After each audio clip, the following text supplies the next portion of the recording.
Radio Fernel, la radio qui vous donne des ailes. Bonjour à toutes et à tous, bienvenue dans notre podcast consacré aux bonnes pratiques numériques. Voici un nouvel épisode sur les fake news et les discours haineux en ligne. Pour commencer, moi, Salsabil, je vais vous expliquer ce que c'est qu'une fake news.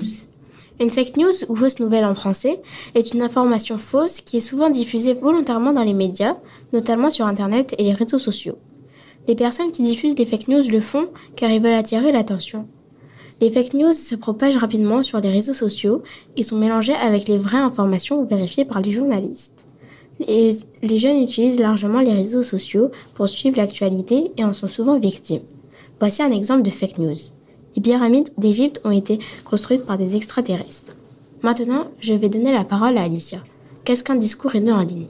Le discours haineux est un ensemble de menaces, d'attaques ou de moqueries concernant une ou plusieurs personnes. L'aspect physique, la religion, les croyances, la manière d'être ou la façon de penser sont les principaux motifs de ces attaques. Un discours haineux peut être diffusé par des images, des caricatures, des objets, des gestes et symboles. Il encourage l'intolérance et les discriminations comme le racisme, le sexisme, l'homophobie. Les auteurs de ces discours sont appelés des haters. Maintenant, je vais laisser la parole à Lucie. Pourquoi faut-il lutter contre les discours haineux ? Il faut lutter contre les discours haineux en ligne pour prévenir des actes de violence, car c'est aussi du cyberharcèlement. Et cela a un impact sur l'adolescence qui est plus fragile à cet âge car il se construit.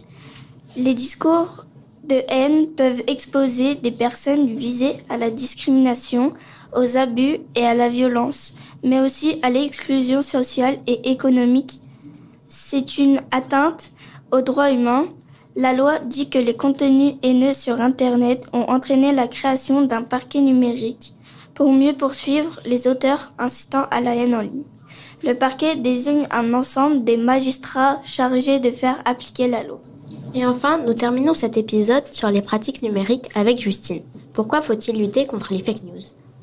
Il faut lutter contre les fake news car ces informations truquées ont pour objectif de manipuler les gens. Le plus souvent, on croit aux fausses nouvelles simplement parce qu'on ne prend pas le temps d'y réfléchir ou de vérifier les sources, c'est-à-dire d'où provient l'information.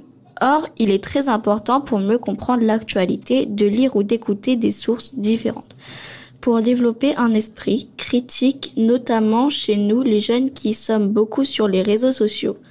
Les fake news peuvent aussi avoir pour objectif de désinformer en remettant en question la science par exemple.